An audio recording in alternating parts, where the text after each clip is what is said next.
Friends எல்லாத்துக்கும் வணக்கம். இன்றைக்கி ஒரு குட்டி விலாக் ஒன்று பார்த்துடலாம். என்னன்னு பார்த்தீங்கன்னா, இன்றைக்கி காலையிலே மீன் வாங்க போகலாம் அப்படின்னு சொல்லிட்டு சரி தூத்துக்குடிக்கு போகலாம் அப்படின்ட்டு தூத்துக்குடி கிளம்பி போயாச்சு.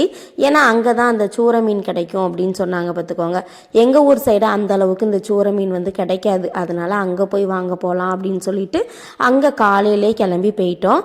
அங்கே போனால் சொன்ன மாதிரியே இந்த சூற மீன்லாம் நிறையவே இருந்துச்சு. பார்த்துக்கோங்க, ரேட்டுமே பரவாயில்ல, நல்ல பெரிய பெரிய சூறையாக இருந்தது. அதுவும் கொஞ்சம் இறால் வந்து இது கொஞ்சம் கலர் வந்து உங்களுக்கு பார்க்குறக்கு ஒரு மாதிரி இருக்கும்.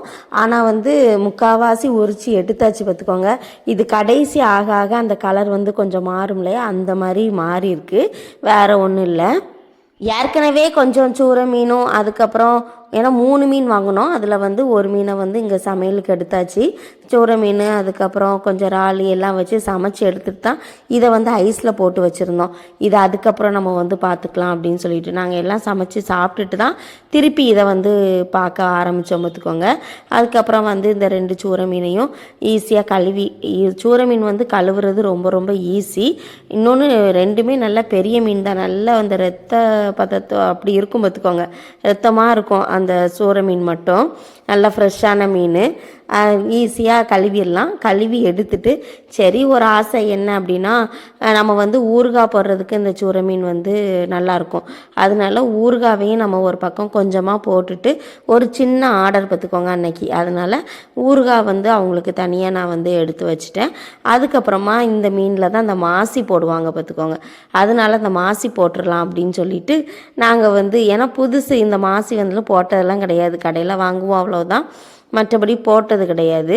இன்றைக்கி வந்து போடலான்னு சொல்லிட்டு அங்கே அடுப்பெல்லாம் வச்சு தோட்டத்தில் எல்லாம் நல்லா க்ளீனாக வெட்டி எப்படி பண்ணணும் அப்படிங்கிறத கரெக்டாக எல்லாமே கரெக்டாக ப்ரொசீஜர் பிரகாரம் பண்ணணும் என்ன அப்படின்ட்டு எல்லாமே நல்லா கிளியராக பண்ணணும். பார்த்துக்கோங்க, சொன்ன மாதிரியே அவ்வளோத்தையும் கிளியராக பண்ணணும்.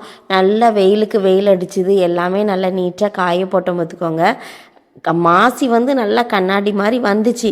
நான் இன்னும் ஒரு 2 நாள் போகட்டுமே, அப்போ வீடியோ எடுக்கிறதுக்கு அந்த உடச்சி காமிக்கிறதுக்கெலாம் நல்லாயிருக்கும் அப்படின்னு சொல்லிட்டு அப்படியே அதில் வந்து காய போட்டிருந்தேன். பார்த்துக்கோங்க, கடைசி நாள் சரி எடுத்து வச்சிடலாம் அப்படின்ட்டு வரும்போது அந்த மாசி எதுவுமே இல்லை.